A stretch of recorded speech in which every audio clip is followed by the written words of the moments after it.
বাংলাদেশ স্বাধীন হয়েছে 53 বছর রেখে এখন 54 বছরে আমরা একের পর এক এরকম আশপাশের লোক, পার্টনার এবং অন্যদের কথা শুনে বাংলাদেশ পরিচালিত হয়েছে। শান্তির পরিবর্তে অশান্তি, সচলের পরিবর্তে অচল, সুন্দরের পরিবর্তে অসুন্দর, ন্যায়ের পরিবর্তে অন্যায়, আলোর পরিবর্তে অন্ধকার যেমন ছেয়ে গেছে, আজ আমরা একবার দেখতে চাই মানুষের দেখা বারবার শেষ, ইসলামের বাংলাদেশ। সব দেখেছি বারবার, ইসলাম এইবার।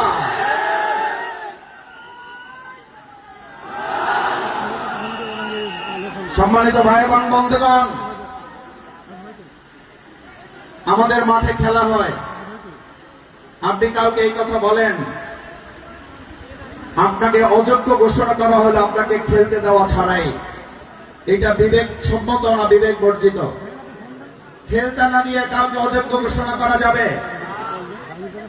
আমরা যদি বাংলাদেশের সাধারণ একটা বিবেকের কাছে এই আবেদনটুকু তো করতেই পারি, আমাদের এই প্রিয় মাতৃভূমি বাংলাদেশ 54 বছরে আমরা দলের পর দল, মতের পর মত, প্রতীকের পর প্রতীক দেখতে দেখতে আমরা ক্লান্ত, দেখতে দেখতে আমরা টায়ার্ড, আমরা পরিশ্রান্ত।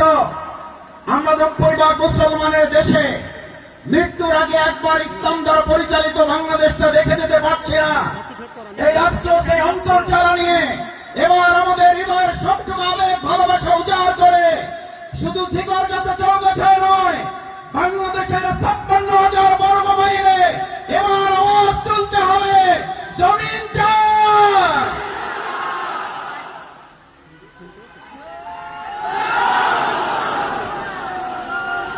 আমার ভাই এবং বন্ধুগণ, আমরা ইতিমধ্যে কারো কারো কাছ থেকে শুনতে পাই আমাদের খেলতেই দেওয়া হবে না, খেলতেই দেওয়া হয় নাই, আবার বলা হচ্ছে আমাদের নাকি অভিজ্ঞতাও নাই।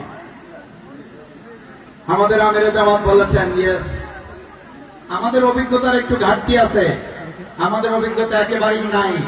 সেটা হলো চাঁদাবাজিতে আমাদের অভিজ্ঞতা নাই, সিন্ডিকেটে আমাদের অভিজ্ঞতা নাই, নিজ দলের মধ্যে লোকদের খুনাখুনি করে নিজ ভাইকে হত্যা করার অভিজ্ঞতা নাই, নামাজ চলতেছে এই অবস্থার অপেক্ষা না করে নামাজরত অবস্থায় যেই দল তার কর্মীকে হত্যা করে, সেই দল বাংলাদেশে নির্বাচন করে বিজয়ী দূরের কথা রাজনীতি করার অধিকার থাকতে পারে না।